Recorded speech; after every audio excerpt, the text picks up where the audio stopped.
Hello, Revere, and welcome to our Revere Veterans Community Show. Today I have a real special guest. He's a real cowboy. His name is Kenny Churchill. Welcome to the Revere Veterans Community Show, and thank you for being a veteran of the community. Kenny, before we start, tell us a little about yourself. Well, Morris, I grew up in Brookline, Massachusetts, so I'm a Boston native myself. Have many relatives through the Somerville area in Brookline, Newton, West Roxbury. I grew up playing sports in Brookline, football, baseball, hockey, went to schools in Brookline, went to Northeastern, but somehow I ended up being a bull rider. My dad was a champion bull rider, so I decided to ride bulls as well. Right. You also have your a brother, John, who was a champion, and a sister, Dawn, that was a champion. Yes, Dawn was a barrel racing champion where she rode her horse around the 3 barrels, fastest time wins. My brother Johnny and I traveled for many, many years, going to over 100 rodeos a year, competing in my dad's footsteps, trying to win championship at rodeos for the bull riding for many, many years. Before we go into your personal life, tell us about the growing up in Revere. We grew up in Brookline. Brookline, and you went to school in Brookline? Went to school. My brother Johnny went to Don Bosco in high school, played football with Stevie Ossie and a lot of those guys that went up into the pros. And I stayed at Brookline High School and played hockey, baseball, football, a little bit of soccer, and then decided to go to Northeastern. And while I was in Northeastern, I wanted to try to go for Rookie of the Year in professional bull riding, and I moved out to Oklahoma and became Rookie of the Year. What did you major at Northeastern University? I was taking physical therapy, which was probably a good major for me with all my injuries. I was able to heal my own injuries. I got to tell you, before I get into your bull ring fight, bull riding, is that the correct word? Bull riding, yes. Bull riding. I also want to let the people know that you, I hope I got this right, that you rode 100 bulls a year? I probably averaged about 125 bulls a year I got on for over 20 years, correct. It was definitely, we went 12 months a year. We were probably home maybe 2 days a week. So it's not like most sports where it's a season, football, hockey, baseball. With rodeo, you're going 12 months a year, so you don't have much time to heal up. Once December comes, January starts a new year, you're ready jumping into the new year. So we never had much time really. If you had a broken leg, you learned to ride with a broken leg, broken jaw, separated shoulder. If you sat back, it's not a team sport, it's individual. Other guys would come up along the rankings and move ahead of you, so you learn to compete with broken ribs and other injuries and ailments that you had in the sport. You also bring up bull riders from Brazil, I believe? Yes. And horses from Brazil? Well, we have many friends that come over from Brazil. 1999, I started bringing my friends and cowboys over from Brazil, competing in the World Cup of bull riding. We have a lot of good cowboys out of Canada, Mexico, Guatemala, Australia. We've even had a couple boys out of Japan, out of Okinawa, which I know you're familiar with. That's fantastic. Tell us about a certain bull. I hope I got his name right. Shanghai. Yeah, it's not a name I bring up too much. A lot of people like to bring up Shanghai, who was... No, I got him off the computer, Kenny. He was well recognized, a bad bull. I remember a cowboy who had him the night before I did. He broke the cowboy's leg in 6 places, hurt many other cowboys. I had him the next day. I was looking at the sheets and I says, oh, of all bulls, I have Shanghai. And I turned around to my father. I says, oh, I'm not up to getting on this bull. And my father got all mad and says, you know what, quit riding bulls. You don't have the heart, quit. My father was a tough guy, old school. Let's go, put your rope away. And this was in front of all the other cowboys. I was never so embarrassed in my life with him telling me to take my bull rope, go home and burn it. And I was so mad. I got on that bull, Shanghai, and told everybody, just leave me alone. Got on the bull, rode the heck out of the bull, won the bull riding, so that was the end of Shanghai. So I had no problems with Shanghai. It was just, it was more embarrassment from my dad. This is a question that I don't know, probably you can answer it or maybe you can't. I watch sometimes on TV, on the news, where they have the bullfights. Bullfights, not broncos. Yes. What do they do? Do they take the bulls after they get finished with the broncos and give them to the bullfighters to... You know, where In they, professional rodeo, we have nothing to do with bullfighting. It's a different breed. In oh, it's a different Spain, sport? Mexico, a lot of them, it's for the art. A lot of people think that bulls see the color red. They're colorblind. They don't. It's part of the beauty of a matador, the colors, and that's why he has the red cape. Mexican fighting bulls, they put their head down and they go straight ahead. A rodeo Brahma bull is not going to put his head down. He's going to look right at that matador and go right to him. So even the animal is different. You don't want a rodeo bull in with a matador because he'll probably throw them all over the place. Rodeo bulls are so expensive that you wouldn't mess with a rodeo bull. You use them just for professional bull riding. They're like race horses. Oh. There's great bloodlines. I've seen people spend as much as $600,000, $700,000, $800,000, $1 million on a bull. Last thing you want to do is hurt them. They have the best of veterinarians. They're turned out in fields every day, all day long. Mexican fighting bulls, if the matador does take down the bull, they take the bull, they bring it to the slaughterhouse, they use it for orphanages to give meat to provide to people that are homeless and kids that are in orphanages. Rodeo is completely different than... This is something I didn't understand. When a matador and a bull, when the bull and the matador get together, that's going to be the final time that you'll see that bull alive? If the bull survives, we'll say the bull takes out the matador or even kills the matador. That's happened? That's the only time the matador really goes down in history, is if he had got killed. If the bull beats the matador and survives and hurts the matador, he'll be turned out into the fields to breed. He won't be going anywhere else but going down in history himself. But the game is to take down the bull. You hate to say it, I'm not a big fan of Neither am I. bullfighting because I love the animals, but they're a different culture and they kill the bull, and as soon as the bull has been killed, they bring it to slaughter, and they bring it, like I say, to orphanages. To so the meat is not wasted? No, it goes to good use. They just do it in a different fashion than we do, in a different manner, because it is a different culture. I mean, I don't want to downsize their culture, but for me, I'm humane and I love bulls, love horses. I love the way we take care of them. We value our bulls just like athletes. You and I have one thing in common, really one thing. We both love animals, and you have a lot of horses. Yes. Tell us some about them. Yeah, I have had as many as 15 horses at my house. At one ranch. time? Yes. At your house? Yes. We have a lot of land. We have almost 70 acres. So we do a lot of horseback riding, teaching with the kids, trail rides. So we use them at our rodeos. My younger daughters use them at the events for barrel racing and opening with the red, white, and blue with the Star Spangled Banner as well. You'll see them performing at our show here in Revere as well. So we use our horses a lot. Right. And talking about your show in Revere, you've got to show this to the people and hold this up and tell us about this date and everything, but you can do that, Ken. Yeah, what we're doing is, I know a lot of people remember Rex Trailer in Boomtown. For many, many years, I was on the show growing up. My dad was really close with Rex Trailer, and my mom was close with Rex and his wife, and I grew up with Rex's daughter. I was on the show a lot. So basically, this is similar. It's called Kids Cowboy Corral. And basically what I'm doing is doing fun acts from the rodeo, and with the kids jumping and barrel racing and the funny rodeo clowns and the trick roping and the trick riding and the barbecues and vendors, country bands. So it's a family fun event. Now, Boomtown growing up, it was all for the kids. The kids were all on the show and they waved. Here, we have the full entertainment for the parents as well. So the parents get to watch the show, sit in the stands, meet the cast, they get to go enjoy the barbecues, the vendors, they get to listen to good country music, dance, all that fun stuff. So we bring the whole family together, not just the kids. It'll be a family entertainment with everybody. The kids will have a ball. They'll get to meet the young kids that do the fancy trick roping at professional rodeos. You know, stuff like the mechanical bull, they get to go have fun on that. We'll have bouncy houses and fun games for the kids. They'll get to meet the cowboys, the cowgirls, the rodeo clowns. There's plenty there.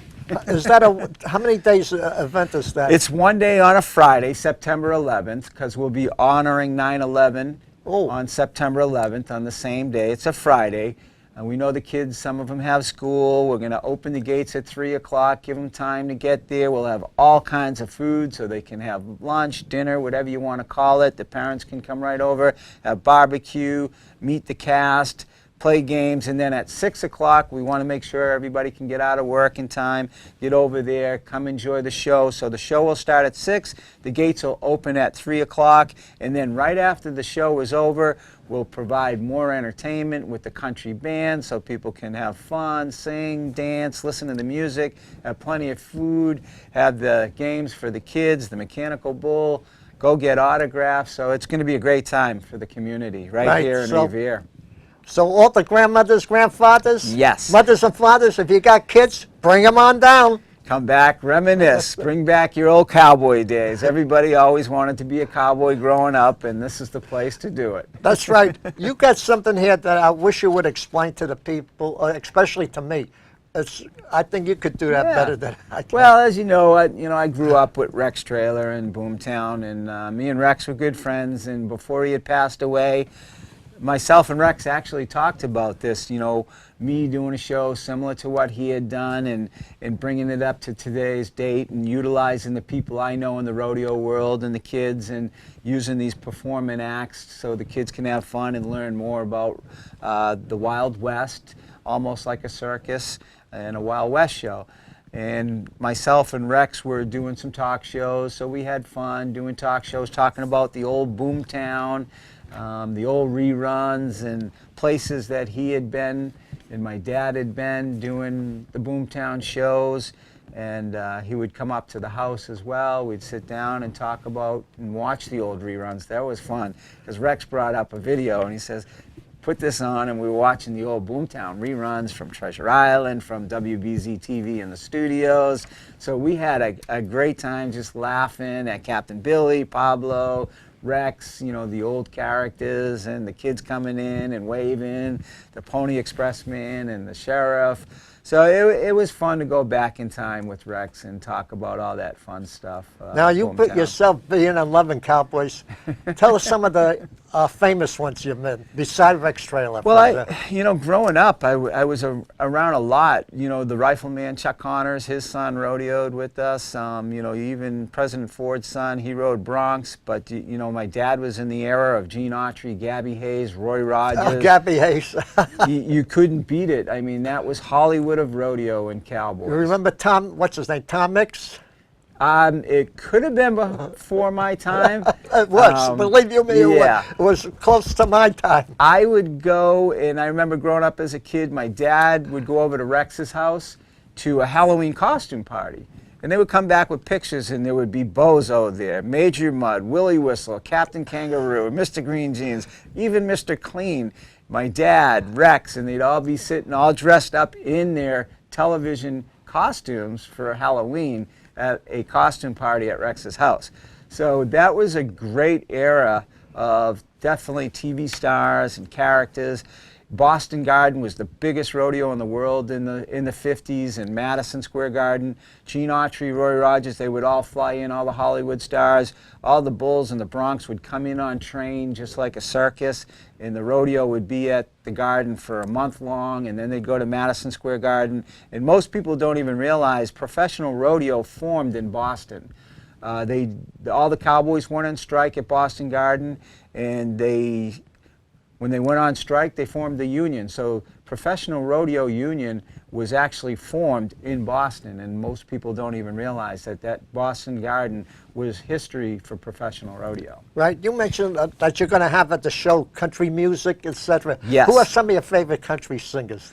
I like Kenny Chesney. Actually, I'm going to see him Saturday at Gillette Stadium. So I love George Strait. Yeah, George Strait is a good old country time, good country music. You know who I like? Hank Williams Jr. I grew up on Hank Williams Jr., Hank Williams Sr. Yep. But all of those, Eddie Arnold's, there was some, I remember being in the car going to rodeos with my dad with my blanket in the back seat with the 8-track on with all the old singers, Buck Owens, Eddie Arnold, Merle Haggard. Oh, I love Merle, especially that song, yeah. "Okay from Muskogee." Yes. That made a big hit with him. Yeah, and as I grew up and was getting older, Merle Haggard was still playing, and he played at Boston over at the Paradise. Willie in Palm Nelson Ave. is still Willie kicking. Nelson, yeah, Yep. Willie.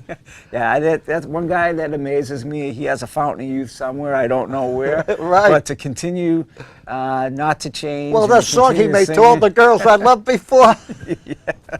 And before and before and before. Right. He hasn't stopped. But yeah, great artist, and it's fun to see the old Dolly Partons and Loretta Lynn's Yep. and people that was a different era with colors. You talk about pageantry with the red, white, and blue with the flags and the grand entries, and with Roy Rogers and, like I say, Gabby Hayes, Oh, yes. Gene Autry.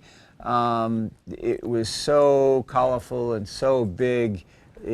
That's what I would like to try to bring back to Boston and other cities, so kids have the opportunity to see what it was like being a cowboy or a cowgirl, and what the Old West was about, and whether it's trick riding, trick roping, and getting an opportunity to meet the cowboys and cowgirls of Boston and the outskirts that still compete, and that are their age, and see what great little performers they are at young ages. You know who I like too? Blake Shelton. Blake Shelton, yep. Blake is very Some good beach entertainer. that he made that big Yes. song, Some Beach. Someday. Yeah, but that's not what he meant to say. No. We can't say Yes. it out of here. Yeah, I see a lot of bull riders too pick up the sand that gets thrown off, and they say "sun on the beach." Right.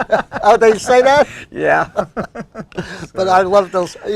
I love the country music. I do, because some of them is beautiful country music, like the ones, for example, like I mentioned, Merle Haggard, "Okay Right. from Muskogee," or Dwight Yoakam, Yes. which is another great. Dwight. Yep, he was a big fan of Buck Owens growing up. He made I think the song that I like he made was called Guitars and Cadillacs. Guitars and Cadillacs. Right. Yep. With Dwight Brooks and Yoakam. Dunn. Brooks and Dunn. Boot Very Scoot good. and Boogie was a Boot Scoot boogie. Boogie. Yeah, Billy Ray Cyrus. Billy Ray. And, Yep. We got a lot in common, you and I. Definitely. Billy The Ray. only thing is I can't get on a Bronco, though.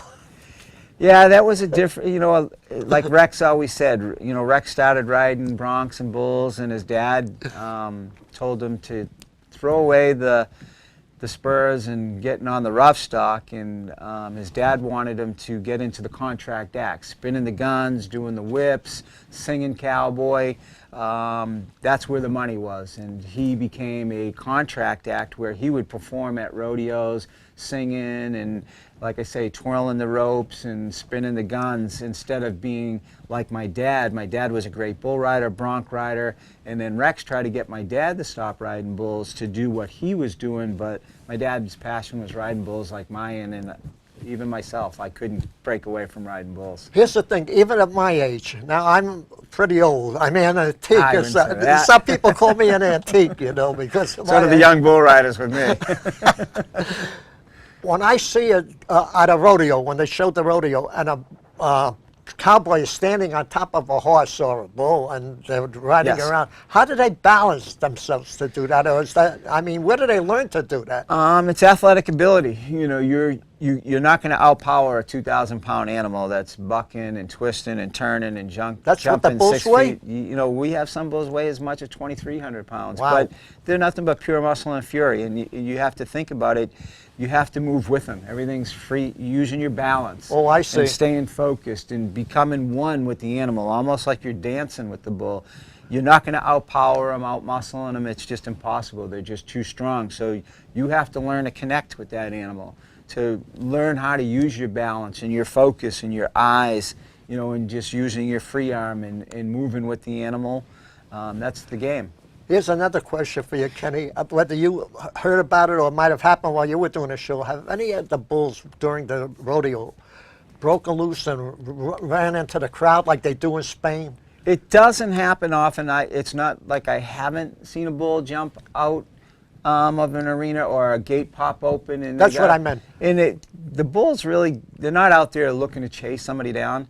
They're nervous. They just want to get back with the other bulls. It's just, they're just going to wander around and run around in a panic because they're nervous. They're not with their herd. So the quickest thing they want to happen is for you to get them back to their herd. And if you let the cowboys do their work, they're used to it all the time, because horses and bulls will get out at home and they're used to herding them back in. I could take a bucket of grain And if that bull or horse smells that grain, the first thing they want to do is follow you back wherever you want to go because they want the grain. Right. So usually, and we have horses that are used to it too, that herd a lot, and they'll know how to come in to the side of the bull, behind the bull. The cowboys know how to get behind him and just kind of walk nice and calm and let the bull just relax and just walk them right back to the pen with the other bull. So Right. it's a controlled atmosphere. Now, Kenny, people don't know this, but you have traveled all over the world with Yes, this. yes. And before I ask you about your trips all over, I'd like to ask you something that I don't know about. I know in Argentina they have what they call gauchos. Or Yes. Could you explain that to me? Gaucho is just another name for cowboy. Okay. Cowboys, in every culture, every country. Even in Europe? There are different types of cowboys. Some of them just like to ride the horses and do the tricks on the horses and twirl the ropes. You know, a ranch hand in Mexico or Spain, the gauchos there, they sometimes like to dress up in all the silver ganchos, Yep. or they're just ranch hands, just working the cattle and the horses at home. Same in Brazil. So gauchos is just another name for cowboys in their own language. Peon.